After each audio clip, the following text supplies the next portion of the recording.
think of this? No!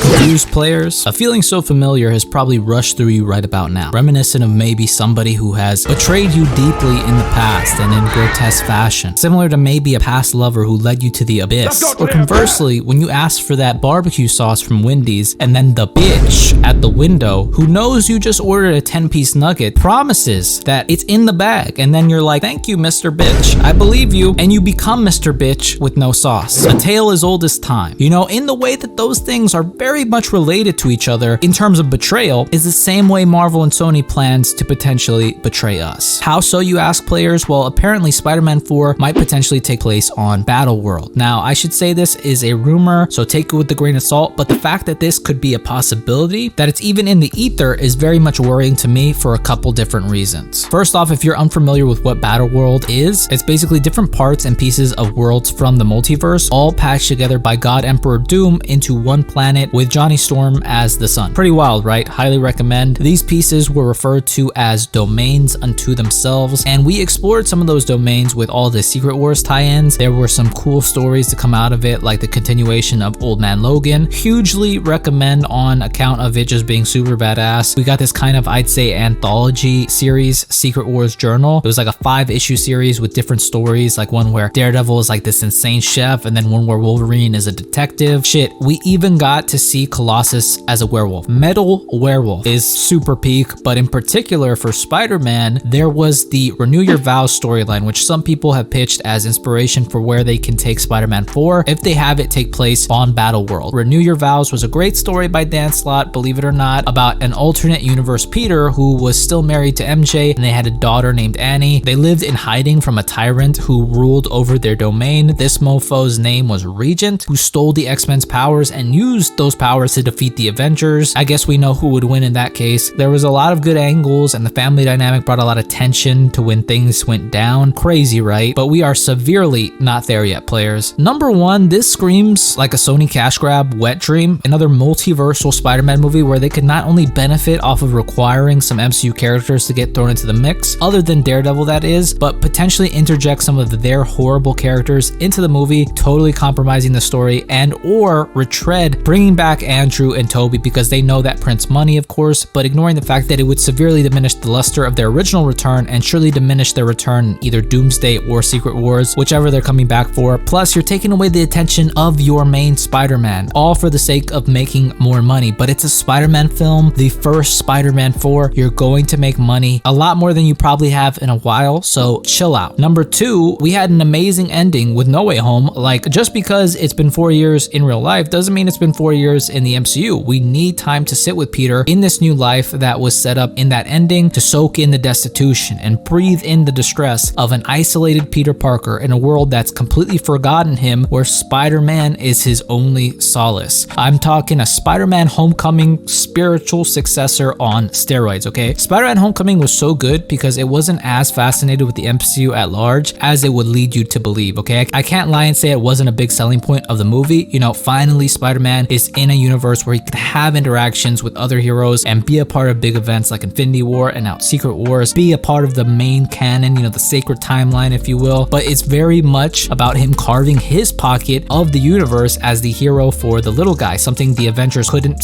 / would not do. You know, the stakes weren't low, but they were ground level. Iron Man or Cap wasn't helping Mr. Delmar out when his shop exploded. You know, things that wouldn't even be on the Avengers radar were things that Spider-Man was getting done. And the thing about Spider-Man is he could be the guy fighting in the street and the guy fighting in space, which is one of the things I love about the character, just the range that this superhero has and what has been displayed of him so far in his time in the MCU. So rather than put the MCU in Spider-Man like they seem to want to do with Spider-Man 4, just focus on putting Spider-Man in the MCU. Continue to carve out his place in the universe because we have the time to do crazier things in the Avengers movies, which he'll be even more prominent in now than he was before. So let his movies be where he's at, which which is on the ground. Number 3, in the same vein, you have a thread that you need to tie up already, okay, in Matt Gargan's Scorpion. And I'd even say with the Shocker. I recently read some old Spectacular Spider-Man and I stumbled upon issue 21. It was a Scorpion story and it was pretty damn good. Like, Scorpion is still so infuriated after what J. Jonah did to him, making him a monster and the suit being unable to be removed from his body, not allowing for him to slip back into his humanity. And so the monster, the anger festers. There's so much foundation laid there. And then from Peter's experience in No Way Home, dealing with those villains, I wonder how that'll affect his approach to crime fighting now, and maybe trying to help Mac out during the movie, maybe succeeding like he does in this story, but Mac still finding a way to eventually stab him in the back. Pun very much intended. Mac struggling with staying on the straight and narrow with his life of crime calling him back. Maybe the Shocker and whatever is left of his goons get the attention of Daredevil. I think Shocker versus Daredevil would also just be such an interesting thing to see in live action. I checked to see if they had ever fought before, and it seems they did in Daredevil Dark Knight issue 4, and he comes out in issue 5. And Daredevil whooped his ass crazy style, like no effort. Really made him his bitch here. But seeing that in live action, I think would go absolutely hard with a fully realized Shocker. Maybe put up more of a fight though. I think the elements of crime, street level crime that some people can be forced into could be strong. I think you also throw in Black Hat there, and not just to give him another love interest, pulling him closer into his life as Spider-Man and farther away from his life as Peter Parker, but also you got another angle on crime, which is the rich girl stealing. Will you pair that with impeccable action sequences? I'm talking, I need the storyboards made already, I need a director announced, and I need them to start rendering frames of Spider-Man swinging through New York, through snow, like an absolute gymnast ballerina. I need that camera animated like a mofo too. This has got to be the most visually stunning Spider-Man movie. I'm talking TASM 2 and beyond. It'll be 2026 when the movie comes out. With a damn near 5-year gap, they should have some shit in the chamber by now, at least visually. I know that pretty much all Avengers movies are locked in for a May release date. Probably unlikely they're gonna switch it up and have it come out in July, but in the case that Spider-Man 4 can't do a May release, they can just address it by saying like 6 months before the events of Doomsday or something like that, or give some visual cue that it takes place before the events of Doomsday. It's also not like Infinity War. Spider-Man gives a whole backstory on what just happened in Homecoming. Like, we could just kind of roll with it where he's at, and then 2 months later they can give us an amazingly grounded story. I think most people would legit be okay with that, and then in Doomsday do the crazy flashy stuff. I've seen some people say no matter what, you're still gonna be there, so why be so opposed to the idea, which I feel is completely missing the point. Maybe Spider-Man 4 comes out and it takes place after Doomsday on Battleworld, and Peter's whole deal is protecting his domain, and Andrew and Toby come back and they all fight Kraven and the new Rhino. Madam Web comes through with Sidney Sweeney, and then they got Morbius to say it's Morbin time, and hey, maybe it turns out to be a fun, good movie, but we had been led to believe we would be getting something, one thing in particular, an isolated Spider-Man movie dealing with the aftermath of No Way Home. If we throw him into the midst of Battleworld, not only would that imply he is some kind of variant, that is if they're going with the whole storyline that he's going to be in that arc with all the other heroes that survived the events of Secret Wars, or like the whole patchwork that is Battleworld, but it feels like they are throwing a towel over a stain on the carpet, and instead of busting out the resolve and cleaning it, they're just covering it up. The issue is just being pushed back and never being addressed. You are supplanting Spider-Man issues with MCU issues, and that leads to the bluest of balls to all the fans who have been dying to see the Scorpion since he was first set up. Again, I can't stress it enough. We have the Avengers movies to do spectacular, crazy multiverse, world-ending stuff with Spider-Man, and especially right after a multiverse movie in No Way Home, I just think it's complete overkill, and it will get extremely stale by the time Secret Wars comes out if we don't have a brief respite, go deeper, not bigger, so the big stuff, which will come, means more and hits harder. Kevin Feige did say some time ago that Spidey is street level, so I'm hoping this is all just a rumor and he knows not to do that. He knows what the fans actually really want. But let me know what you think, players. Do you think this Battleworld Spider-Man 4 is a good idea, or do you want them to continue with the street level Spider-Man story that they have so much foundation for? Let me know, but that's pretty much it. If you liked the video, leave me a thumbs up, comment down below, and if you want to subscribe, I always appreciate it. Thank you guys so much for watching. I hope all of you guys are well, and I will see you in the next one.